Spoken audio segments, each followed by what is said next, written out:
Imaginez un monde où les étoiles ne sont pas le seul endroit cachant la vie.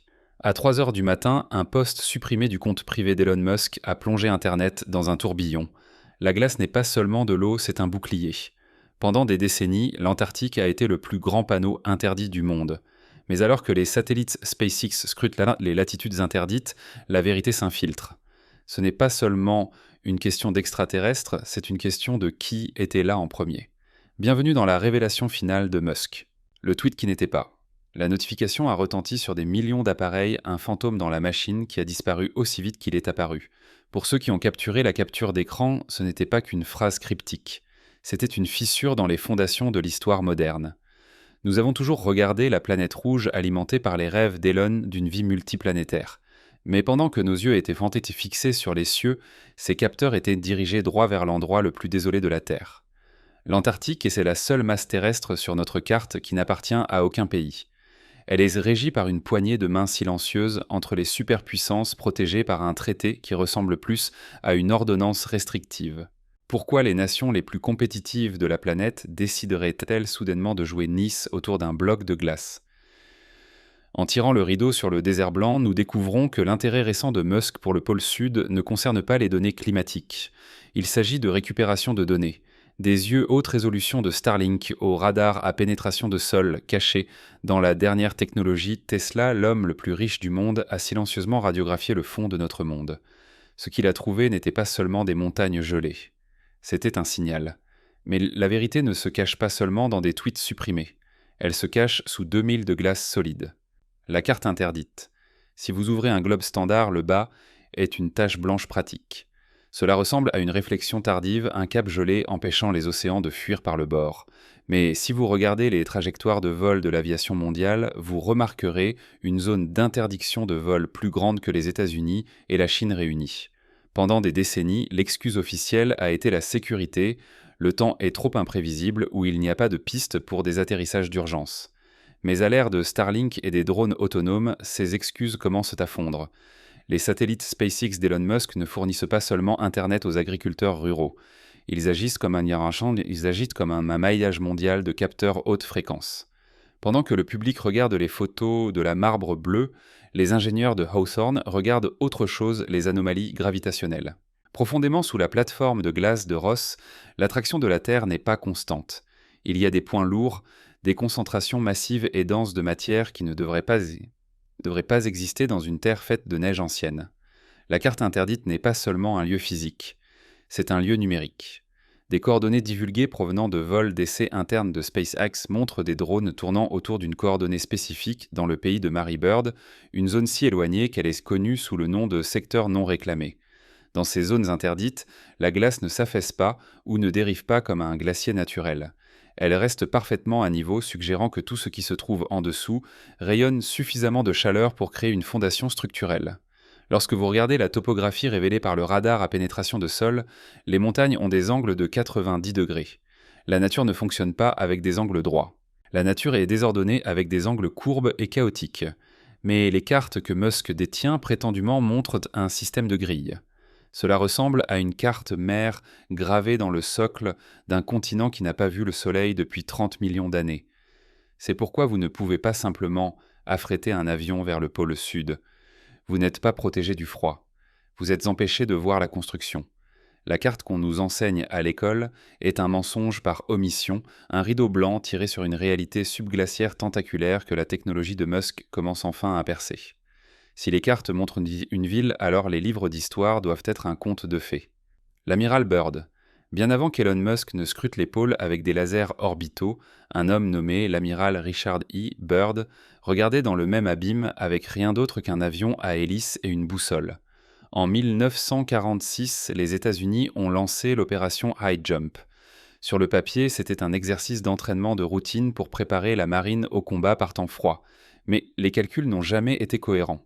Pour s'entraîner au froid, les États-Unis ont envoyé une armada de 4700 hommes, 13 navires et un porte-avions. Ce n'était pas une mission de recherche, c'était une force d'invasion. Byrd était un héros du vieux monde, un homme qui avait déjà gagné ses galons en survolant les deux pôles. Mais son retour de high jump a été marqué par un changement de ton glaçant. Dans une célèbre interview de 1947 avec le journal chilien El Mercurio Bird, a lancé un avertissement qui ressemble à un rêve fiévreux. Il a déclaré que les États-Unis devaient se préparer à une invasion par des avions hostiles venant des régions polaires.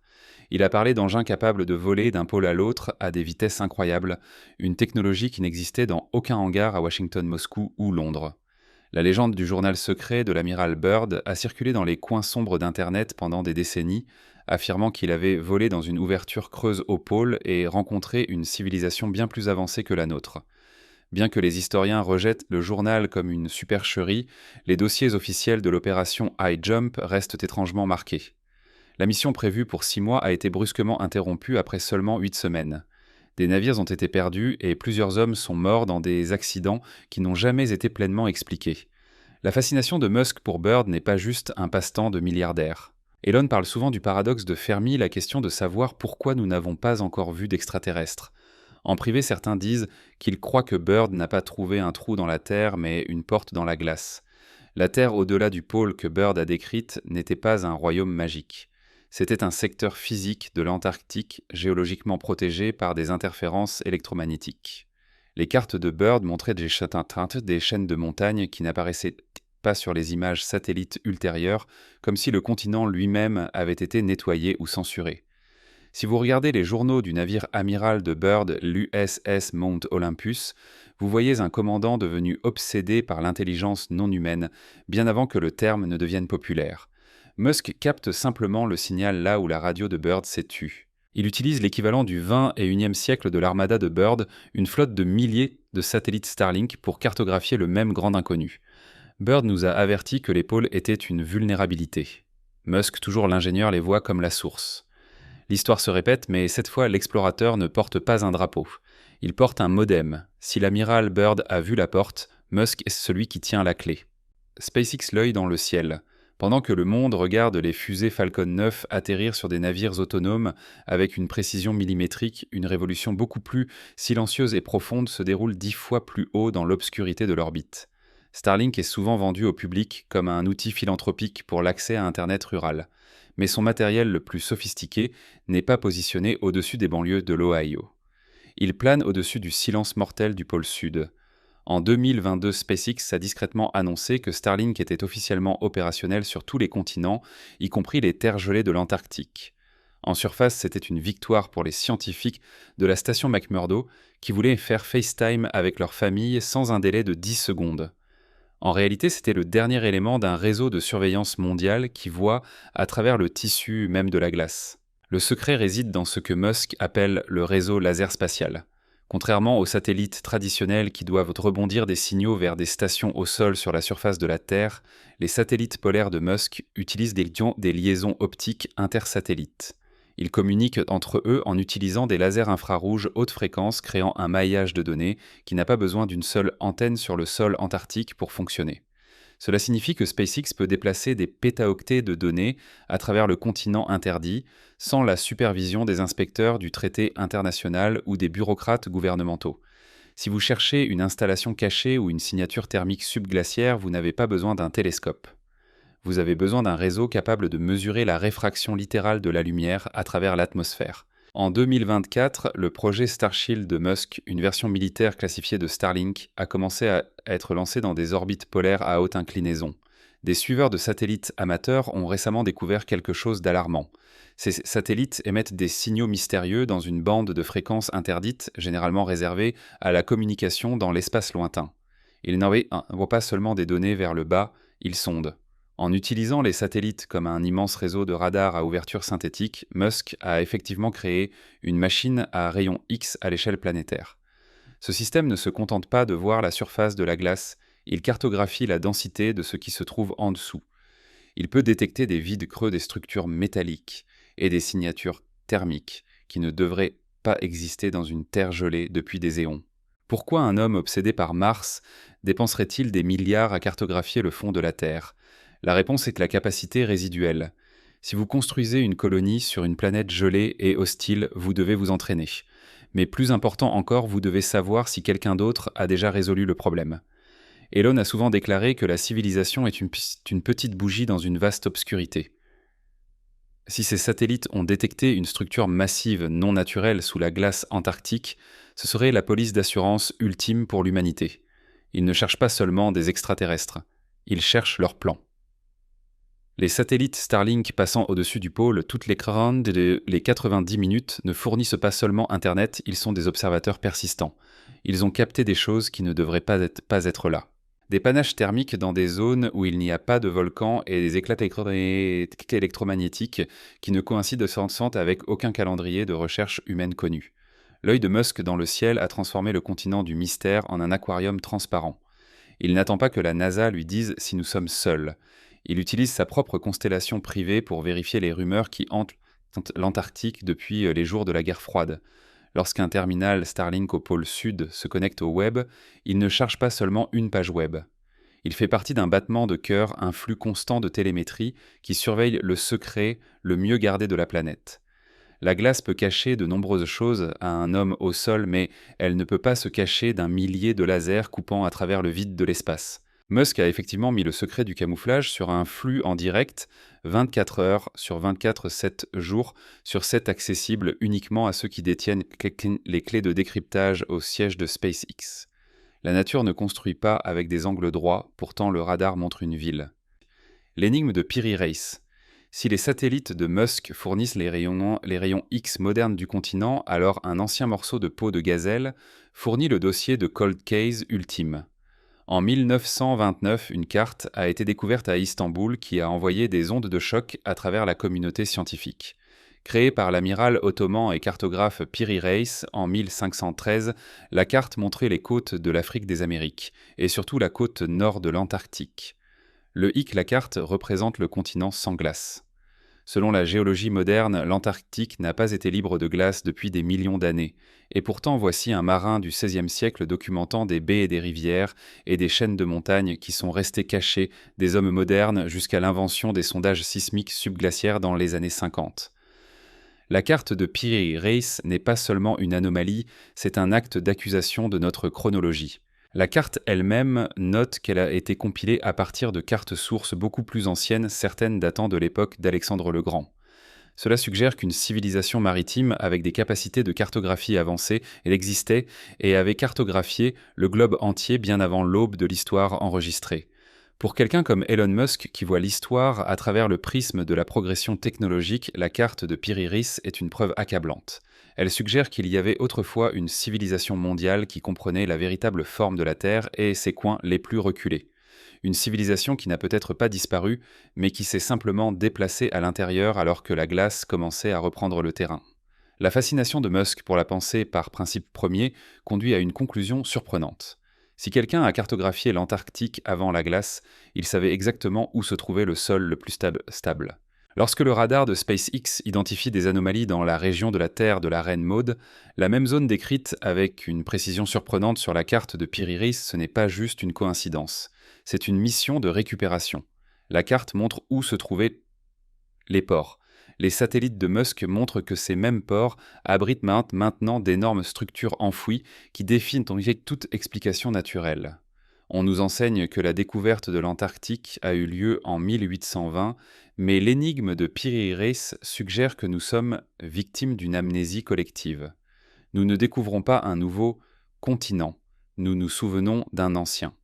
Elon Musk ne cherche pas seulement des extraterrestres, il cherche les architectes d'avant la glace. En superposant l'ancienne cartographie avec la télémétrie satellite du XXIe siècle, il a trouvé le X sur la carte. Le secret n'est pas seulement que des extraterrestres sont là, maintenant, c'est qu'ils ou leurs prédécesseurs détiennent le titre du continent depuis avant que la première pyramide ne soit jamais construite. Si les cartes montrent une ville, alors les livres d'histoire doivent être un conte de fées. Les villes subglaciaires. Si vous descendiez à travers le plafond de 2000 d'épaisseur de la calotte glaciaire de l'Antarctique orientale, vous ne trouveriez pas seulement de la roche gelée et de la boue stagnante. Selon les flux de données apparemment analysés chez SpaceX, vous émergeriez dans une série de vides gargantuesques et pressurisés des poches atmosphériques de la taille de Manhattan, creusées par des sources de chaleur qui ont été constantes pendant des millénaires. Ce sont les villes subglaciaires des anomalies urbaines qui sont restées invisibles à l'œil nu, mais qui brillent comme des enseignes au néon sur les capteurs d'imagerie thermique d'Elon Musk. Ce ne sont pas seulement des cavernes, ce sont des environnements conçus, des biomes souterrains où les lois du monde de surface ne s'appliquent plus. L'architecture décrite dans ces briefings divulgués ne ressemble à rien du catalogue humain. Il n'y a pas de gratte-ciel en acier et en verre, ni de tunnel exigu d'une colonie minière. Au lieu de cela, les retours radars suggèrent des structures qui ont poussé plutôt que d'être construites d'énormes flèches, ressemblant à de l'obsidienne qui agissent comme des conducteurs thermiques, tirant la chaleur du manteau terrestre pour maintenir l'air environnant à une température douce et constante. Ces flèches thermiques expliquent pourquoi le lac Vostok, un immense plan d'eau enfoui sous la glace, reste liquide malgré son isolement du Soleil depuis 15 millions d'années. Ce n'est pas juste de la chance géothermique, c'est un habitat contrôlé climatiquement. L'intérêt de Musk ici est purement logique. Si vous voulez construire une ville sur Mars, vous devez résoudre le problème du grand filtre, la tendance des civilisations à se détruire elles-mêmes ou à être anéanties par des événements cosmiques. Une ville sous 2 miles de glace est le bunker ultime. Elle est protégée des éruptions solaires, des impacts d'astéroïdes et des hivers nucléaires. Pour Elon, trouver ces villes n'est pas juste une découverte. C'est une leçon magistrale en ingénierie de survie. Il ne les regarde pas comme un touriste. Il les observe comme un développeur. Les motifs géométriques détectés par Starlink suggèrent un agencement optimisé pour l'efficacité énergétique avec des rues qui suivent le flux des courants magnétiques plutôt que les caprices d'un urbaniste. Mais qui ou quoi y vit ? L'écriture créative de la révélation de Musk suggère que ces villes ne sont pas habitées par de petits hommes verts d'un système stellaire lointain, mais par des ultraterrestres, une branche d'intelligence qui s'est déplacée sous Terre lors du dernier grand cataclysme planétaire. Ce sont les êtres dont les journaux de l'amiral Byrd faisaient allusion, ceux qui pilotent les engins qui se déplacent avec une vitesse terrifiante. Les villes agissent comme des hangars pour une technologie qui utilise le champ électromagnétique de la Terre pour la propulsion. En s'installant dans la glace, elles sont restées hors de portée des conflits humains, observant notre montée et notre chute depuis le sous-sol le plus sécurisé de la planète. L'échelle de ces structures est ce qui défie véritablement l'esprit. Une anomalie spécifique située près des montagnes subglaciaires Gamburtsev semble être un hub central, une grande gare centrale du Grand Sud. Elle s'étend sur plus de 30 miles de diamètre. Pour mettre cela en perspective, si cette structure était à la surface, elle serait le plus grand objet fabriqué par l'homme de l'histoire. Sous la glace, c'est juste un cœur silencieux et pulsant. Le radar à pénétration de sol de Musk a cartographié des tubes ou des corridors qui relient ces hubs, un système de hyperloop souterrain qui rend notre transit moderne semblable à un jouet d'enfant. Le silence de l'Antarctique est un masque. Sous les vents hurlants et la neige mouvante, il y a une métropole bourdonnante d'activités qui opère sur une fréquence que nous commençons à peine à ajuster. Musk n'a pas seulement trouvé un secret, il a trouvé un voisin que nous ne savions même pas avoir. Les villes subglaciaires représentent le plan B ultime pour une espèce, et alors que Elon pousse pour la colonisation des étoiles, il est simultanément obsédé par la civilisation qui a conquis le monde intérieur. Il sait que la clé pour quitter la Terre pourrait en réalité être enfouie profondément en elle. Pourquoi l'homme le plus riche est-il le gardien des clés dépend de ce qu'il est prêt à échanger pour celle-ci. La connexion Musk. Dans l'arène publique, Elon Musk est un maître du récit sans extraterrestres. À chaque grande conférence du Milken Institute à ses X-Space nocturnes, il maintient une ligne cohérente presque répétée « Je n'ai pas vu de preuve d'extraterrestres ». Il plaisante souvent en disant que s'il en voyait, il serait le premier à en parler sur Twitter car ce serait le meilleur appât pour l'engagement sur sa plateforme. Mais pour ceux qui étudient le pouvoir, le déni public de Musk est la partie la plus convaincante du camouflage. C'est la stratégie classique du gardien. En se positionnant comme le sceptique ultime, il devient la seule personne en qui le public a confiance pour livrer la nouvelle, ce qui signifie qu'il est le seul à avoir le pouvoir de la retenir. La véritable connexion Musk ne se trouve pas dans ce qu'il dit, mais dans ce qu'il construit. Tesla, SpaceX et Neuralink sont souvent considérées comme des entreprises distinctes, mais dans le contexte de l'Antarctique, elles forment un écosystème cohérent pour la colonisation et la découverte. Les avancées de Tesla en matière de densité de batterie et de gestion thermique ne sont pas seulement destinées aux autoroutes de Californie. Elles sont destinées à survivre à des mois d'obscurité totale dans des températures sous zéro. Neuralink ne concerne pas seulement l'aide aux paralysés. Il s'agit de communication à large bande avec des intelligences qui peuvent ne pas utiliser le son ou le texte. Musk construit une boîte à outils pour un premier contact qui a déjà eu lieu.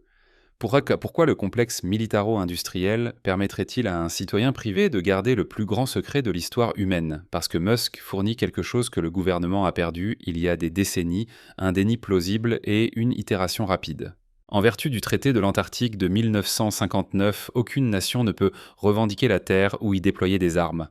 Cependant, le traité ne dit rien sur une entreprise privée déployant une infrastructure de télécommunication. Lorsque SpaceX lance des satellites Starship dans des orbites polaires, ce n'est pas le gouvernement qui scanne à la recherche de bases extraterrestres. C'est une entreprise privée qui effectue la maintenance du réseau. Cet échappatoire permet au Pentagone de voir à travers les yeux de Musk tout en gardant les mains propres de violation du traité. Il existe un concept dans les cercles de renseignement appelé le grand échange. La théorie suggère que Musk a eu accès à certaines technologies récupérées spécifiquement dans le domaine des matériaux et de la propulsion par vide en échange de la construction de l'infrastructure qui finirait par révéler la vérité au public sur une chronologie contrôlée. Cela explique les sauts quantiques dans l'ingénierie de SpaceX qui semblent défier les cycles de R et D standards. Si Elon trouvait une source d'énergie massive non humaine sous les montagnes Gamburtseuf, il ne la remettrait pas à un musée. Il l'étudierait, la reproduirait et l'utiliserait pour financer son voyage vers Mars. La connexion de Musk au silence antarctique est également profondément personnelle. Il s'est souvent décrit comme un penseur par principe premier, et le principe le plus fondamental de notre existence est de savoir si nous sommes seuls. S'il sait que la réponse est non et que les voisins vivent juste sous nos pieds, cela change la mission de SpaceX d'exploration à évacuation ou intégration. L'urgence avec laquelle il pousse ses équipes, la culture de travail intense, n'est pas seulement une question de respect des objectifs trimestriels. C'est le comportement d'un homme qui sait que le temps presse. Dans cette lumière, Musk est l'intermédiaire entre un ancien secret terrestre et un destin céleste futur. Il est le seul individu avec la richesse, le matériel et la plateforme pour combler le fossé. Lorsqu'il tweete sur le paradoxe de Fermi ou le grand filtre, il ne pose pas une question, il nous donne un indice. Il prépare notre psyché collective pour le jour où le bouclier sera abaissé, et nous verrons enfin les villes qui ont vibré sous la glace pendant des millions d'années. Le côté obscur de la Lune contre la glace. Pendant des décennies, l'imagination du public a été captivée par le côté obscur de la Lune. Les théoriciens du complot et les écrivains de science-fiction ont longtemps suggéré qu'une base secrète extraterrestre résidait dans les cratères lunaires, observant la Terre à distance dans un vide scellé. Mais alors que le vaisseau spatial d'Elon Musk commence à rendre les atterrissages lunaires une réalité commerciale, l'attention des gardiens secrets a changé. Pourquoi se donner la peine de se cacher sur une roche poussiéreuse à 238 000 miles, quand on peut se cacher sous 2 miles de glace solide juste ici sur Terre? Le côté obscur de la Lune était le parfait leurre, un mystère lointain qui gardait nos télescopes pointés vers le haut, tandis que les véritables anomalies prospéraient au fond de notre propre monde. Dans le monde de l'ingénierie, Musk parle souvent des ratios masse-orbite. Déplacer du matériel vers la Lune est incroyablement coûteux et logiquement fragile. Cependant, déplacer du matériel vers l'intérieur de l'Antarctique, bien que difficile, est une question de logistique terrestre. La glace est en fait un meilleur bouclier que la Lune. À la surface lunaire, vous êtes exposé aux radiations cosmiques, aux micrométéorites et aux yeux indiscrets de chaque astronome amateur avec un objectif puissant. Sous la glace antarctique, vous êtes protégé par une barrière thermique et physique qui est essentiellement impénétrable aux surveillances traditionnelles.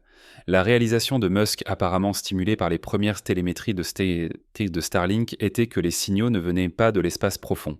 Ils résonnaient dans l'ionosphère à partir d'une source terrestre dans le sud. Cela crée un parallèle fascinant entre les missions Apollo et l'opération iJump. Pendant que le monde se faisait dire que nous étions en course vers la Lune pour battre les soviétiques, les véritables prix technologiques étaient déterrés dans les montagnes transantarctiques. La récente poussée de Musk pour une base permanente sur la Lune, le concept de Moonbase Alpha, pourrait en fait être une couverture pour un objectif beaucoup plus terrestre. En développant la technologie pour construire des habitats pressurisés dans le vide lunaire, SpaceX perfectionne simultanément la technologie nécessaire pour s'étendre dans les vides subglaciaires de l'Antarctique. Le matériel est presque identique. Des joints étanches, un recyclage indépendant de l'oxygène et des réacteurs nucléaires compacts. Le côté obscur de la Lune est un endroit solitaire, mais la glace est vivante. Alors que la Lune n'offre que silence et régolithe, les anomalies antarctiques montrent des signes de signatures énergétiques actives et de schémas de trafic complexes. Des données divulguées du programme Starshield de SpaceX indiquent que les pH phénomènes anormaux non identifiés, souvent cités par des pilotes militaires, ne se dirigent pas vers les étoiles lorsqu'ils disparaissent. Ils se dirigent vers les pôles. Ils plongent dans les trous bleus de la calotte glaciaire. Le pivot stratégique de Musk est simple. Si vous voulez trouver la technologie avancée qui vous mènera vers Mars, ne regardez pas la Lune morte. Regardez la glace vivante. Le côté obscur de la Lune était la diversion. Le désert blanc est la destination. Qu'il s'agisse d'un fait ou d'une théorie, le moment de la révélation approche et nous ne sommes pas préparés à ce qui a été trouvé. La divulgation finale. Le moment de la divulgation ne viendra pas d'un podium à la Maison-Blanche ou d'une adresse télévisée solennelle des Nations Unies. Cela se produira un mardi après-midi via un énorme déversement de données haute résolution sur X. La divulgation finale est le point de rupture où l'écriture créative de nos théories rencontre les faits froids et durs de la télémétrie propriétaire de Musk. Selon la tradition interne de cette révélation en cours, le coupable est un fichier vidéo de l'échelle d'un téraoctet capturé par un drone équipé de Starlink planant au-dessus des coordonnées précises de l'anomalie aviaire. Dans les images, la glace ne se contente pas de craquer ou de fondre. Elle glisse avec une fluidité mécanique qui suggère une intention. Elle révèle une immense ouverture irisée, une iris littérale dans la Terre qui mène directement au vide thermique pressurisé dont nous avons discuté plus tôt. C'est le bouclier dont Musk a fait allusion dans son post supprimé, un système de défense multicouche qui utilise le champ magnétique du continent pour rester invisible aux optiques humaines traditionnelles et au passage de satellites. Ce qui a été trouvé à l'intérieur de ces portes mouvantes n'était pas un laboratoire ou une caserne militaire au sens où nous les comprenons. C'était quelque chose de bien plus ancien et terrifiant, une bibliothèque. Les retours radars et les scans optiques à large bande suggèrent d'énormes structures cristallines qui stockent des données au niveau moléculaire, une archive de l'histoire terrestre et extraterrestre qui précède toute la lignée Homo sapiens. C'est le prix ultime du camouflage antarctique, le manuel d'instruction pour le système solaire. Pour Musk, c'est le jeu final définitif. Il n'a pas seulement trouvé la preuve que nous ne sommes pas seuls. Il a trouvé les codes de triche pour le voyage interstellaire, la production d'énergie à 0 point et le terraforming planétaire. La divulgation et la réalisation que nous avons vécues dans l'arrière-cour d'un titan, et le titan vient de laisser la porte déverrouillée. Les images montrent des engins non pas comme des soucoupes métalliques, mais comme des géométries réfractant la lumière qui se déplacent à travers l'eau et la glace comme si le médium lui-même était sans importance. Ce sont les mêmes objets documentés par la marine lors des rencontres Nimitz, mais vus ici dans leur port d'attache. Le rôle de Musk dans cette divulgation est d'agir comme le pont linguistique et technologique, traduisant la technologie impossible des vides antarctiques en la technologie possible de la feuille de route de SpaceX. La révélation finale est que le camouflage ne concernait pas seulement la dissimulation des extraterrestres. Il s'agissait de cacher notre propre insignifiance profonde dans la grande chronologie de la Terre. Nous ne sommes pas les maîtres incontestés de cette planète. Nous sommes des locataires temporaires, les voisins bruyants, dans le grenier, qui ont enfin découvert le propriétaire vivant dans le sous-sol. Lorsque le fichier terminera de se télécharger sur des millions d'appareils, le monde verra que le mur de glace n'était pas une cage pour nous garder à l'intérieur, mais un rideau pour nous empêcher de regarder la scène avant que nous soyons prêts. Le goutte-à-goutte stratégique de cette information par Musk est conçu pour prévenir un effondrement global de l'ordre social. En le présentant comme une découverte scientifique plutôt que comme une invasion, il maintient le contrôle sur le récit. La divulgation est une transition, pas une fin. C'est le moment où la bougie dans l'obscurité éclaire enfin toute la pièce, et nous réalisons que la pièce est beaucoup plus grande et beaucoup plus peuplée que nous ne l'avions jamais imaginé. Restez à l'écoute alors que la glace continue de fondre. Abonnez-vous maintenant pour être le premier à voir la prochaine fuite. La prochaine.